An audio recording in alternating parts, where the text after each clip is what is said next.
Assalamualaikum warahmatullahi wabarakatuh.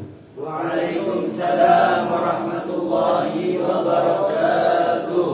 Alhamdulillah, wassalatu wassalamu ala rasulillah Sayyidina Muhammad ibn Abdullah wa ala alihi wa sahbihi wa man wala, wa la hawla wa la quwata illa billah, amma ba'd.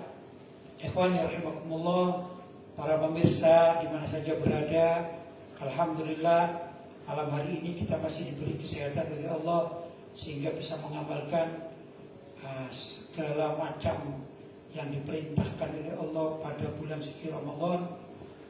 Terutama kita dari siang dapat berpuasa wajib, melaksanakan kewajiban pada bulan suci Ramadan, dilanjut dengan ibadah-ibadah lainnya, yaitu termasuk sholat tarawih yang kita laksanakan di tempat yang sangat mulia ini, di tempat kita masing-masing. Dan malam hari ini kita akan melanjutkan majlis taklim kita untuk babnya terkait dengan sholat. Karena memang di bulan suci Ramadan itu perlu sekali kita memperbanyak sholat, terutama sholat malam, sholat tarawih, dan tentunya juga sholat-sholat yang lainnya. Apalagi kalau itu sholat wajib. Orang yang mau berpuasa tapi tidak mau sholat, ini puasanya tidak akan mendapatkan pahala, tetapi hanya mendapatkan lapar dan haus. Puasanya sah, tapi tidak mendapatkan pahala karena dia tidak mau menjalankan kewajiban sholat.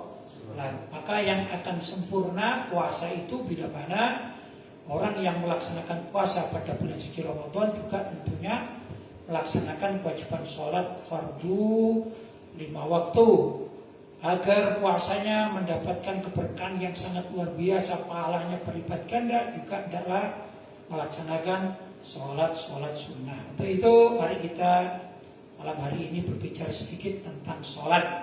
Saya persilakan.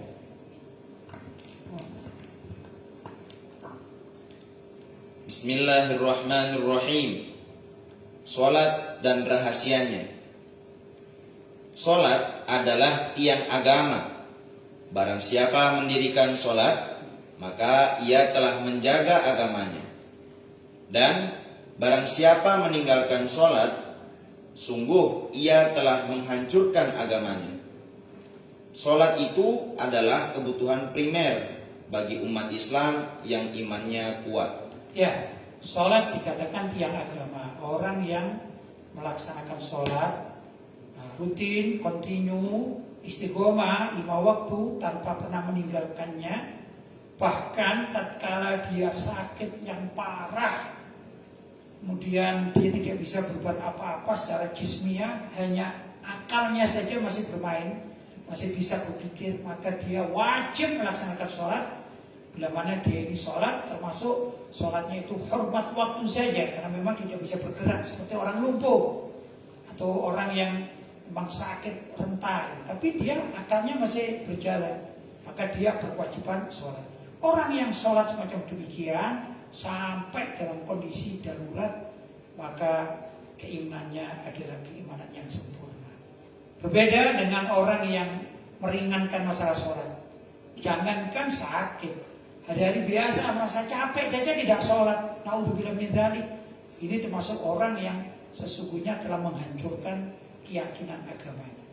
Jadi sholat itu pertanda sebagai pembatas yang antara seseorang yang beriman sempurna dengan orang yang tidak punya keimanan kepada Allah Subhanahu wa taala. Lanjut.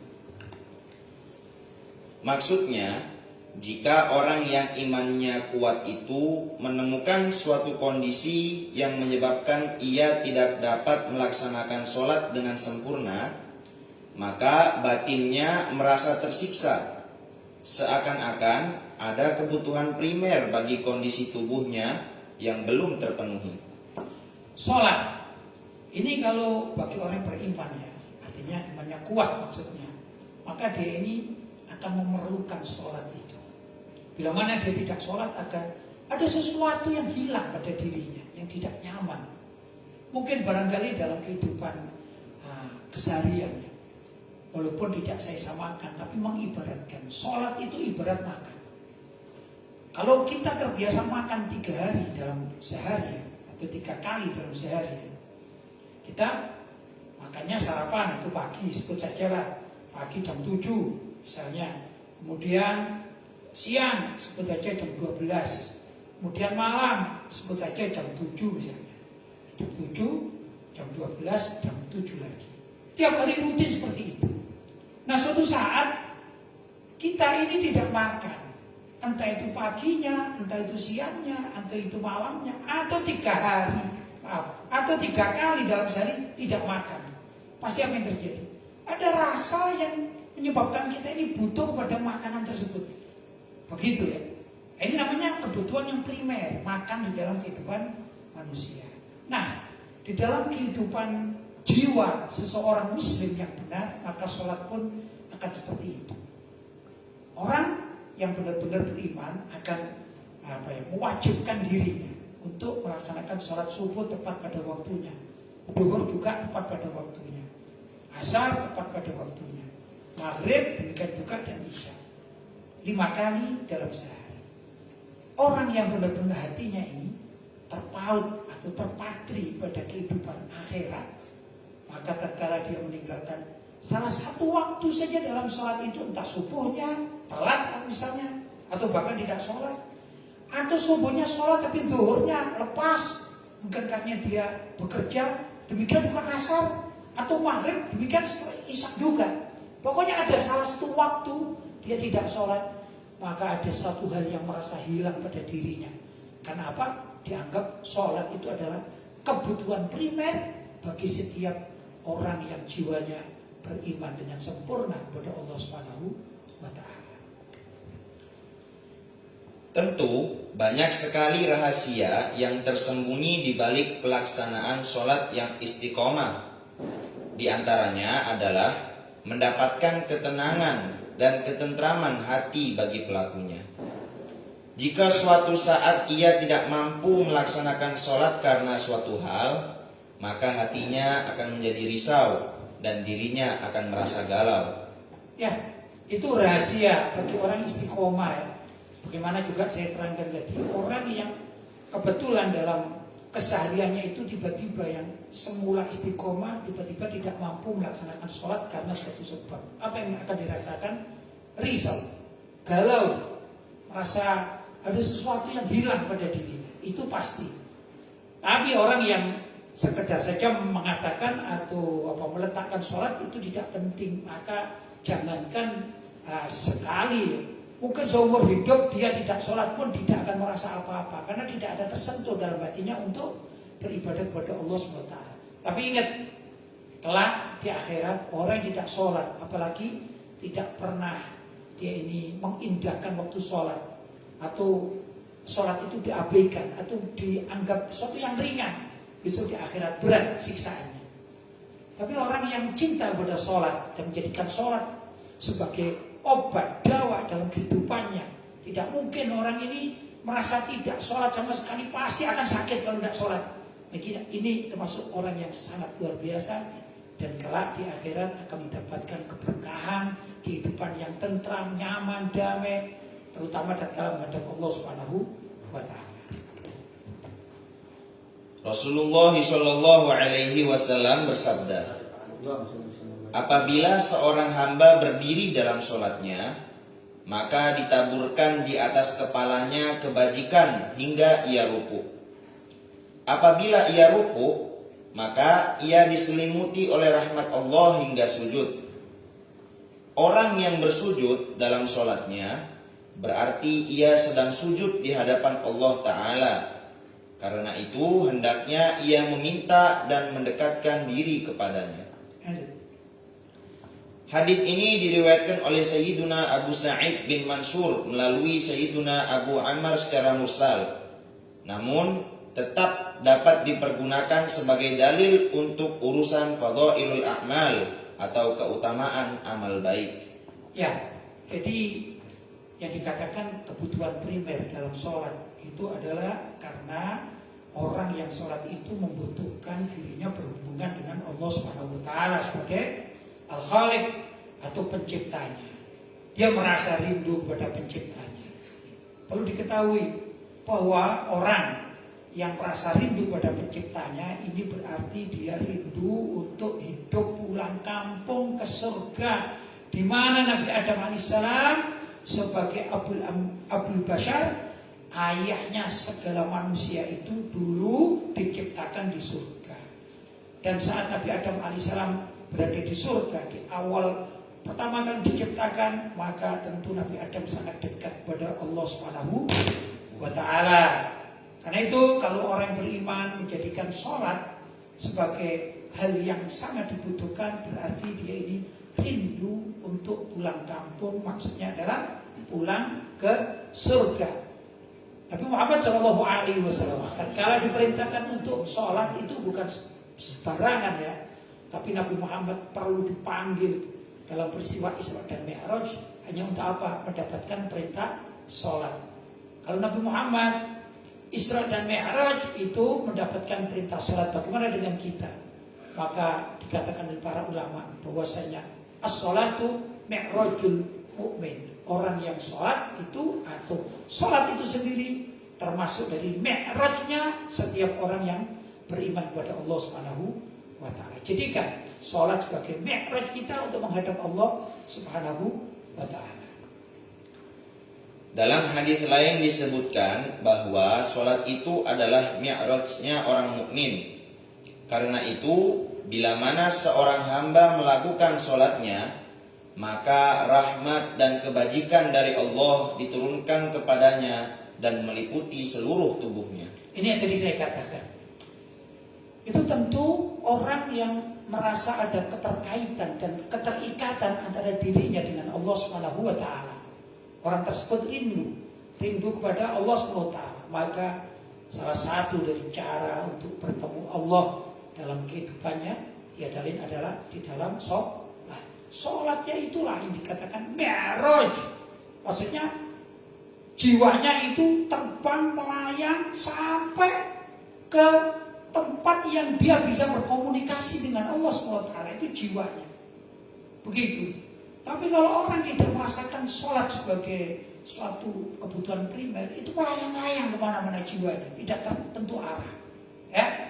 Tapi kalau orang sudah menjadikan sholat itu kebutuhan primer, maka tatkala dia ingin menghadap kepada Allah, ingin jumpa kepada Allah, apa yang dilakukan?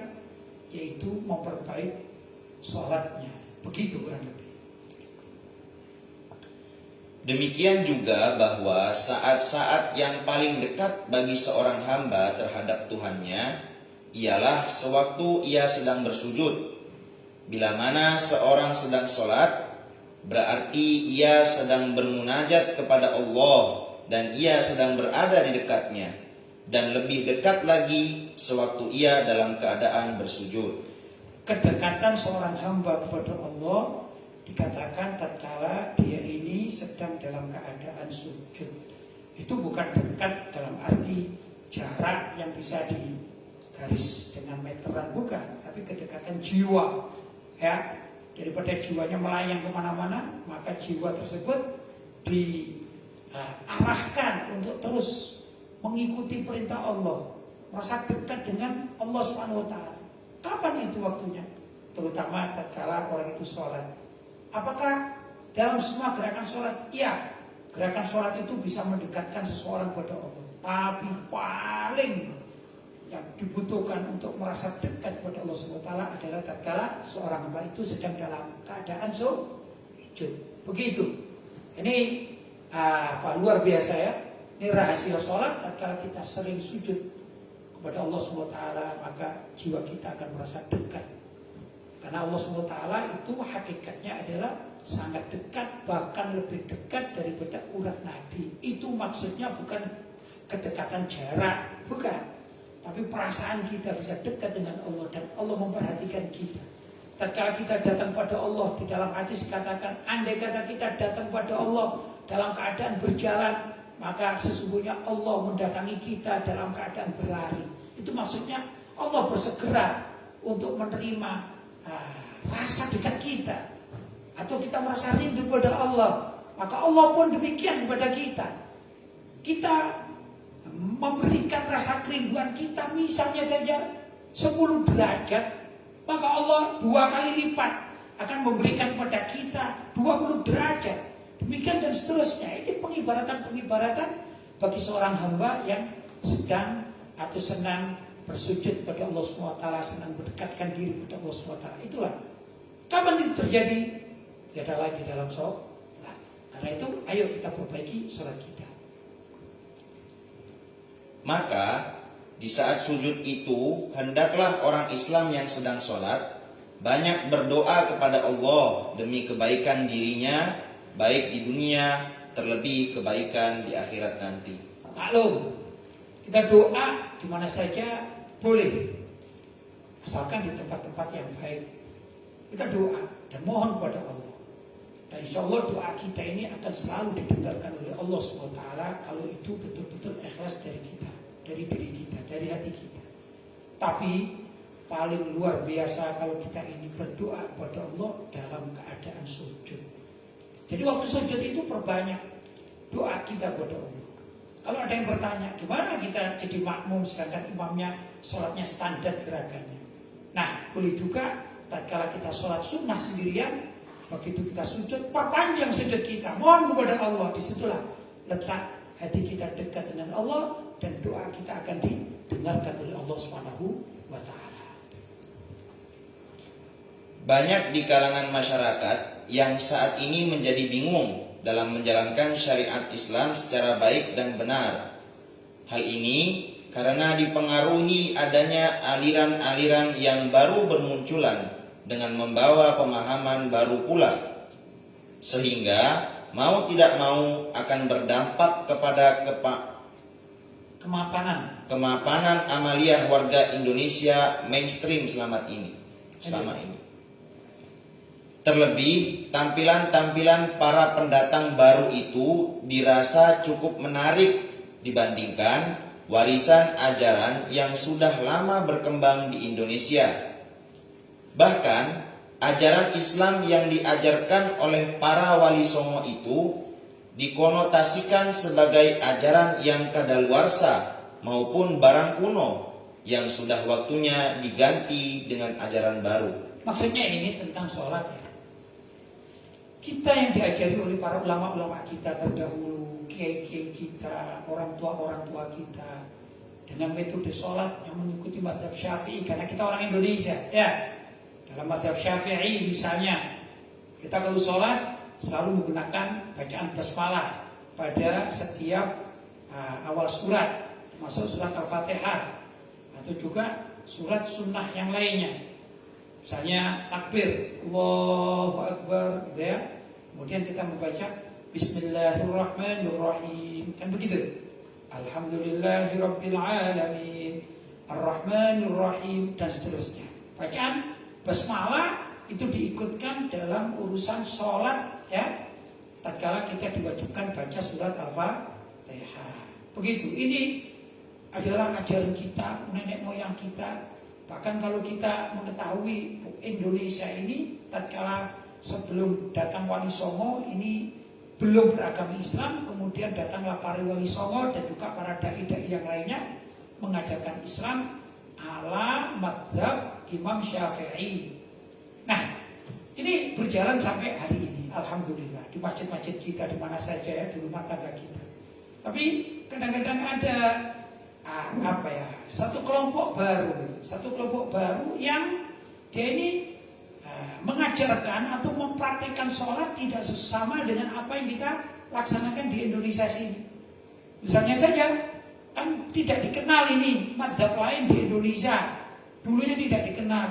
Tahu-tahu misalnya belajar di suatu tempat di luar negeri, pulang membawa ajaran baru. Tiba-tiba tatkala sholat setelah takbiratul ihram, Allahu Akbar, Alhamdulillahirabbil alamin, tanpa basmalah. Memang ada mazhab yang memperbolehkan semacam itu, tapi menjadi masalah adalah menimbulkan kegaduhan di tengah masyarakat. Ini apa ini? Enggak sama dengan ajaran nenek moyang kita, orang tua kita, guru-guru kita, kiai-kiai kita. Kan begitu, ini terjadi. Indonesia ini rawan seperti itu. Kenapa? Indonesia ini dikenal sebagai negara yang sangat makmur. Ya, nah, ini subur dan makmur Indonesia. Bahkan sampai dikatakan ya, tongkat kayu dan batu jadi tanaman. Nah, gitu ya. Ada dulu lagu Kus Plus ya, lagu zaman dahulu kala. Saya masih muda itu terkenal ya. Tongkat kayu dan batu jadi tanaman. Loh, kok bisa? Gimana maksudnya? Tongkat kayu. Kalian tahu ubi apa? Pohon. Ya, ubi apa namanya? Ubi pohon ya. Ubi jalar, bukan. Kalau ubi jalar ini yang sini, tapi yang pakai pohon. Ya, nah, ini kalau pohonnya dipotong, pohon ubinya dipotong, sudah, udah dibiarkan, jadi seperti tongkat. Sudah, tongkat ini kalau kita tanamkan, kemudian kita tumpuk dengan batu, setelah nangkep di tanah kita tumpuk begitu saja, kita biarkan. Apalagi musim hujan, pasti akan tumbuh. Itu dikatakan tongkat kayu. Kayunya kayu ubi, ya, dan batu disandarkan di sela-sela batu. Jadi apa? Jadi tanaman yang ini tumbuh menjadi pohon ubi. Begitu. Saking apa ya? Saking suburnya tanah Indonesia. Jadi masalah sampai-sampai aliran sesat pun kalau datang ke Indonesia jadi subur, ada pengikutnya. Aneh kan? Zaman sekarang ini ada orang ngaku jadi nabi saja ada pengikutnya. Yang ramai ini ada ngaku jadi Mahdi, Imam Mahdi, itu pun banyak pengikutnya. Apalagi sekedar jadi wali. Jadi Imam Mahdi saja sudah banyak pengikutnya. Apalagi sekedar jadi wali. Apalagi ngaku jadi ulama, jadi kiai, wah pasti ada saja pengikutnya. Sekalipun yang diajarkan adalah aliran sesat. Ini problem bagi masyarakat Indonesia. Begitu ya. Karena itu kita harus hati-hati. Sebaiknya kita mengikuti ajaran para ulama salaf Ahlussunnah wal Jamaah yang sudah diajarkan di Indonesia sini sejak zamannya Wali Songo sampai orang tua kita. Begitu.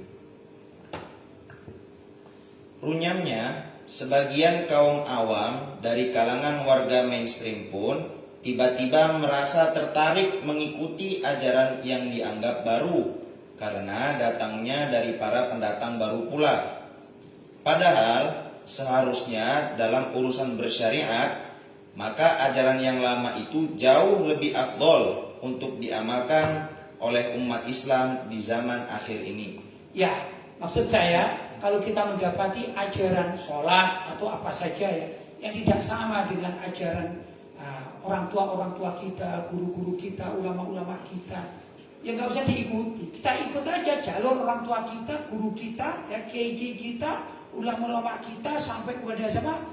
Wali Songo, yang mana Wali Songo itu menerjemahkan ajaran-ajaran ulama-ulama terdahulu dalam mazhab Syafi'i, itu yang diikuti. Dan Imam Syafi'i lanjut pada guru-gurunya sampai kepada para sahabat sampai kepada Rasulullah SAW.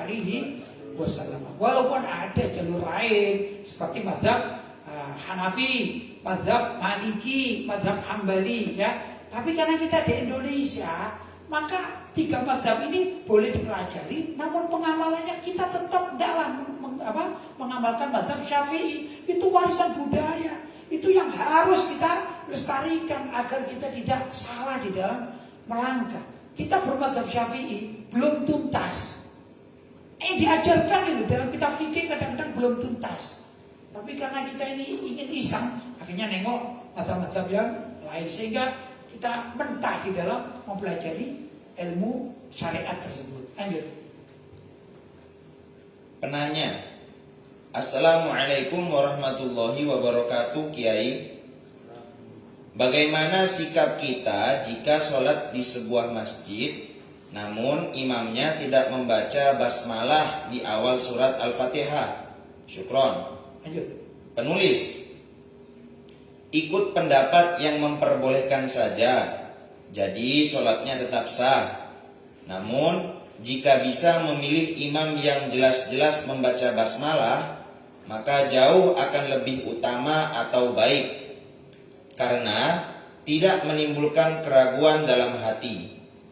Dalam mazhab Syafi'i yang dianut oleh mayoritas muslim Indonesia, baca basmalah itu hukumnya wajib. Namun dalam mazhab lainnya ada yang tidak mewajibkannya. Jadi tetap sah sholatnya orang bermadhab Syafi'i yang bermakmum kepada imam yang mengikuti salah satu dari 3 mazhab lainnya. Ya, kalau hukum fikihnya sudah jelas ya, sama-sama bermazhab kan gitu ya, sah. Tetap sah. Misalnya kita pergi ke Mekah, di Mekah itu sholatnya tanpa baca basmalah misalnya, boleh saja, tidak apa-apa, karena mereka menggunakan mazhab selain Syafi'i. Tapi di Indonesia perlu diingat, kita hidup di Indonesia, dan pertanyaan ini adalah pertanyaan untuk Muslim Indonesia. Sebaiknya mencari imam yang baca basmalah, itu jauh lebih menenteramkan hati karena tidak berbeda dengan makmumnya, begitu ya. Tapi bila mana suatu saat kita ini sholat di masjid yang kita tidak kenal siapa imamnya, tiba-tiba imamnya langsung membaca Alhamdulillahirabbil alamin tanpa baca basmalah, tetap sholat kita sah sebagai makmum. Cuman hati kita seringkali nggak tentram, kok begitu ya. Nah, kalau kita bisa menghindar daripada mengikuti imam yang tidak baca basmalah, sebaik-baiknya kita menghindar. Jangan mengikuti itu kalau bisa ya, maka kita cari tempat yang lain atau jamaah yang lain yang sama-sama membaca basmalah. Itu metode cara kita. Tapi kita tidak perlu mengatakan, kamu imam yang sholat kamu tidak sah. Tidak begitu langkah kita. Demikian juga kita menganjurkan kepada para imam, karena kita berada di Indonesia, janganlah membuat satu kegaduhan hanya karena tidak mau melaksanakan bacaan basmalah, bismillahirrahmanirrahim. Jangan. Sehingga inilah yang terjadi, makmum-makmum di Indonesia itu pada kebingungan. Kalau sudah menjadikan makmum itu kebingungan, maka ini imam yang tidak disenangi oleh Allah Subhanahu wa taala. Perlu diingat, imam yang tidak disukai oleh Allah Subhanahu wa taala adalah imam yang membuat kegaduhan atau keraguan-raguan pada hati makmum. Begitu. Kadang-kadang apa? Macam-macam ya. Ya biar saya berbeda lah dengan kebanyakan orang. Ya, mungkin karena ingin gaya, ingin khalif tu'raf, berbedalah maka kalian akan cepat terkenal dan sebagainya. Ya, itu kurang etis. Misalnya ada orang yang mengikuti mazhab selain Syafi'i, kemudian diperintahkan atau diminta menjadi imam bagi makmum yang bermazhab Syafi'i, hendaklah dia baca basmalah. Begitu mestinya, menghormati mayoritas makmum, bukan semua sendiri. Aku adalah bermazhab lain, kamu kalau enggak ya jangan sholat di sini, ikut yang lain. Ini namanya kesombongan imam kan? Ini termasuk imam yang dibenci oleh Allah Subhanahu wa taala. Begitu ya.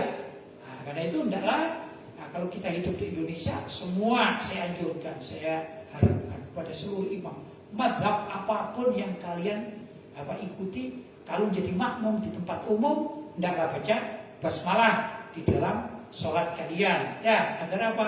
Makmumnya tumaknina, makmumnya merasa lega, makmumnya merasa senang. Maka kalau itu yang bisa dilakukan oleh imam, ini termasuk imam yang dicintai oleh Allah Subhanahu wa taala. Lanjut. Sudah selesai. Baik, alhamdulillah ya ikhwan.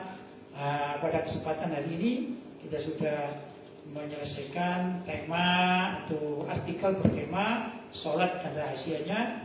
Mudah-mudahan ada manfaatnya, dan mudah-mudahan esok hari kita lanjutkan pada tema-tema berikutnya. Untuk berikutnya saya lanjutkan, saya persilakan kalau sudah ada pertanyaan yang masuk, silakan. Alhamdulillah, sudah ada pertanyaan yang masuk kepada kami Pak Kiai. Baik.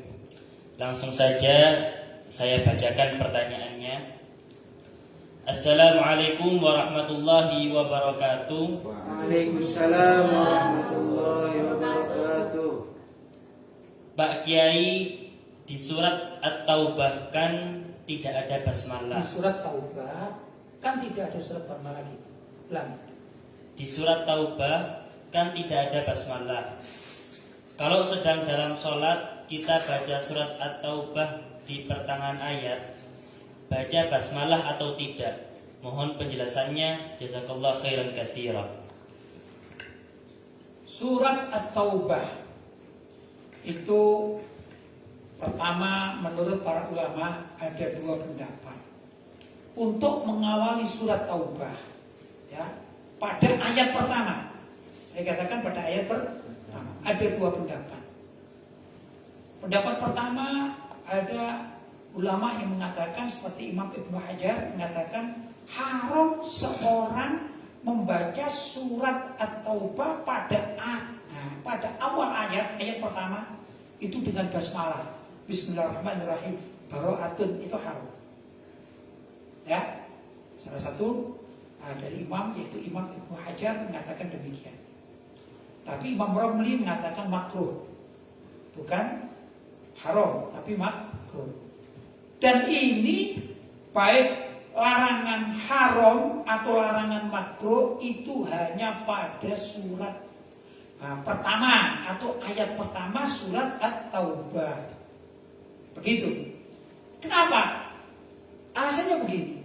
Kalimat basmalah itu adalah kalimat rahmah. Ya, kasih sayang, begitu. Ya?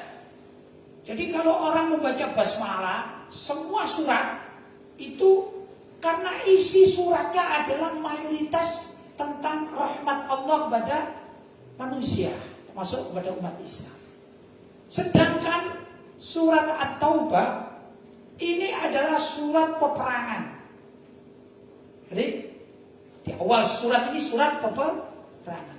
Maka tidak pantas, tidak layak orang mau perang itu menampakkan rahmat kasih sayang kepada musuh, nggak cocok. Paham ya?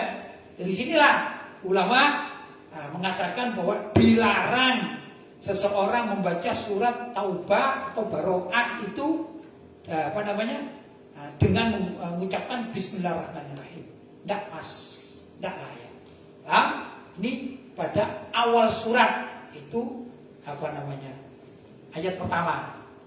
Tapi kalau sudah ayat berikutnya, misalnya ayat kelima kita baca, maka tetap dianjurkan sebagaimana baca surat yang lainnya. Tetap pakai Bismillahirrahmanirrahim. Begitu ya.